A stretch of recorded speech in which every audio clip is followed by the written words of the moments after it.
আমি আপোনাক অনুৰোধ কৰিছো যিহেতু সকলো দেশতে যিহেতু হেৰি হৈ আছে তাৰপিছত মানুহে বুজিছে যি হৈ আছে মানুহে বুজিছে গতিকে আপোনাক আপুনি ঘৰত ভাবকচোন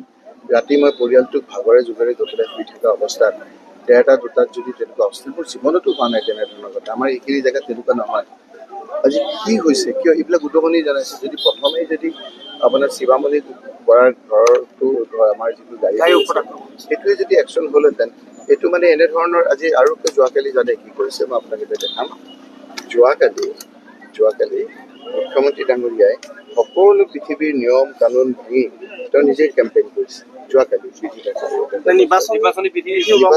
সম্পূৰ্ণৰূপে ভংগ কৰি ৰাতি তাকো ২টা বজাত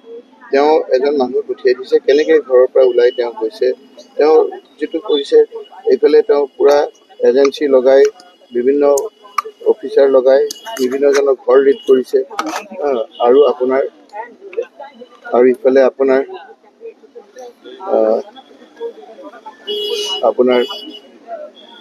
বিভিন্নজনক ঘৰ আপোনাৰ ৰেড কৰিছে ৰেড কৰাৰ উপৰিও মুখ্যমন্ত্ৰী ডাঙৰীয়াই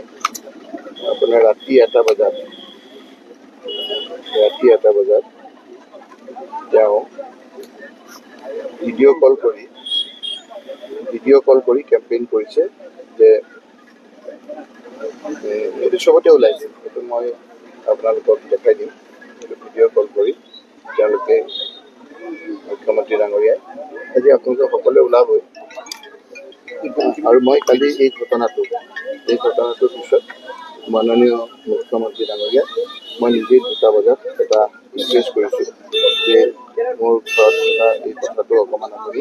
চাব লাগে মই ৰাতি এই ভিডিঅ'টো আপলোড কৰিছোঁ আৰু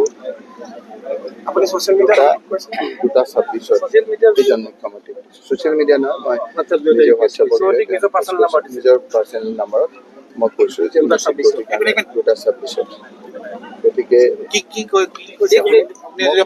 on 13/11/2024 at about 1 p.m. 12-15 members of goons and miscreants armed with deadly weapons came in 4 vehicles to my residence at Mazur town. They tried to enter into my residence. They vandalized in front of my residence, abused and threatened me and my family members. They came with the intention to kill me and my family members. You are advised to take necessary action in this regard and ensure safety and security of mine and family members. HPC, মুখ্যমন্ত্ৰী ডাঙৰীয়া মই বিনম্ৰতে অনুৰোধ কৰি এইটো পঠিয়াইছোঁ কাৰণ ঘৰখনে খুব ভয় খাইছে ৰাতি উত্তৰ প্ৰদেশ আৰু বিহাৰৰ নিচিনা পৰিৱেশ কিয় হৈছে বিহাৰ চিয়াৰ ওপৰত ৰাতি কাৰ ঘৰ ৰেড কৰিছে চাওকচোন লিষ্ট এখন লৈ লৈছে তাৰে এজন মানুহ চবৰে থাকেতো বহুত আপোনাৰ এজনে মোক কৈ দিছে অমুকৰ ঘৰ ৰেড কৰিব তমুকৰ ঘৰ ৰেড কৰিব দুখীয়া মানুহ ইভেন আজি যাতে মোৰ এজেণ্ট হ'ব নোৱাৰে মই অনুৰোধ কৰিছোঁ যোনে যোনে এতিয়াও ঘৰত আছে তেওঁলোকে আহি পেলাই ভোট দিয়ক কিয় ভোট দি পেলাই নিজৰ যোনটো অধিকাৰ সেইটো আপোনালোকে পালন কৰক আৰু আপোনালোকৰ যোনটো ৰিপ্ৰেজেণ্টেটিভ হ'ব বা বিধায়ক হ'ব তেওঁ আপোনালোকে নিজৰ হাতেদি নিজে আপোনাৰ নিৰ্বাচিত কৰক মই এইখিনি কৈছোঁ মই আছিলোঁ আক্ৰমণৰ সময়ত মই একচুৱেলি আমাৰ ইলেকশ্যন আছিলে আজি যোনটো আছে তাৰ কাম কৰি আছিলোঁ তাৰপিছত যে বাহিৰত হুলস্থুল শুনা পালোঁ তাৰপিছত ময়ো ওলাই যাব বিচাৰিছিলোঁ কিন্তু মোৰ যোনটো এটা PSO পাইছোঁ PSO কৈছে আপুনি যাব নালাগে আমি চাই আছোঁ তাৰপিছত আপোনালোকে যি ভিডিঅ' দেখা পাইছে সেইটোৱে আপোনালোকে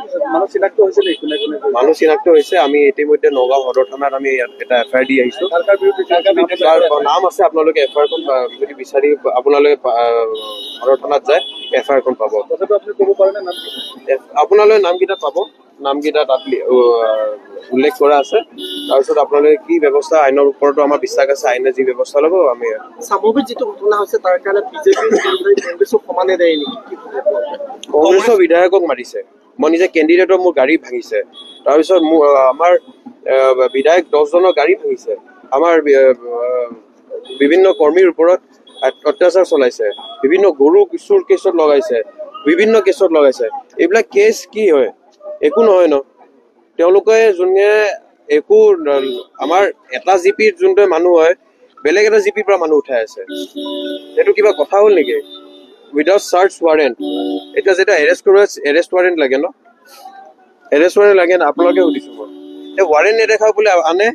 কিবা ষ্টেটমেণ্ট ৰেকৰ্ড কৰিম বুলি কয় ষ্টেটমেণ্ট ৰেকৰ্ড নকৰি বহুত টাইম ৰখায় তাৰপিছত মেডিকেলত লৈ যায় মেডিকেলত লৈ গৈ পেলাই যোনটো এৰেষ্টিঙৰ যোনটো প্ৰচিডিউৰ সেইটো আৰম্ভ কৰে তাৰপিছত কিবা এটা কেছ লগাই দিয়ে কেছ লগাৰ পিছত জেললৈ পঠাই দিয়ে সেইটো হৈছে কিন্তু এইটো বেছি দিন নচলে আমি ইয়াৰ পৰা জিকিয়ে